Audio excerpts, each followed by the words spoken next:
Alright guys, may nagtanong lang po no sa about CVT transmission. Kung ito ba'y aahon sa mataas na ahonin or ma-maintenance ba? Pangatlo, pwede ba sa long ride? Sa akin lang po,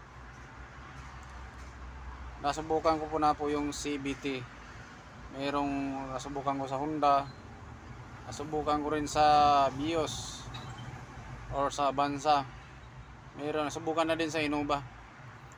Okay po siya yung CVT transmission. Nasubukan ko na papuntang Antipolo. Yun, malakas po talaga ang ahon, hindi naman siya umatras.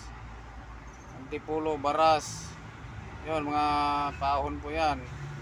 Puntang Montalban, yan, ahonin na lugar po yan. Puntang Bagyo.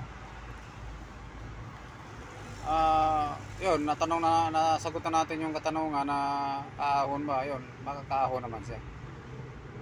Kasi nakadesign naman yung CVT sa ahonin. Yung sabi na long ride, pwede sa long ride, pwede naman sa long ride. Kasi pagbago pa yung sasakyan, magtatagal yan. Siyempre, kailangan mo rin i-change wheel pagka or abot na siya ng 5,000 km yung tinakbo niya.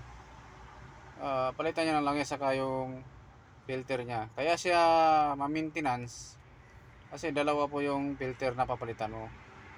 Sa CVT oil, saka sa engine oil. Yun po yung mga papalitan mo. Kaya mataas yung maintenance ng CVT. Pero sa lakas, pirsa, wala ka pong masasabi dyan. Ahon at ahon talaga yan. Sa long ride naman, okay naman. Magtatagal siya sa long ride. Mag-iinit lang yan, pero yun, pahinga mo lang ng konti. Yun, tatakbo ka na naman. Meron na yan ngayon sa Toyota Innova, saka sa Toyota Vios.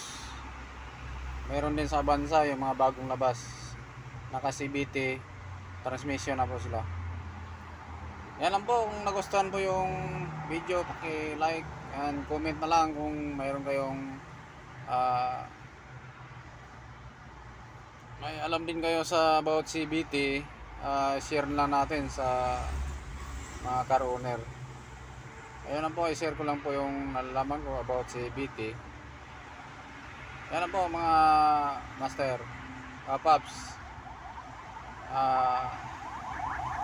Yun, paki-subscribe na po sa ating channel.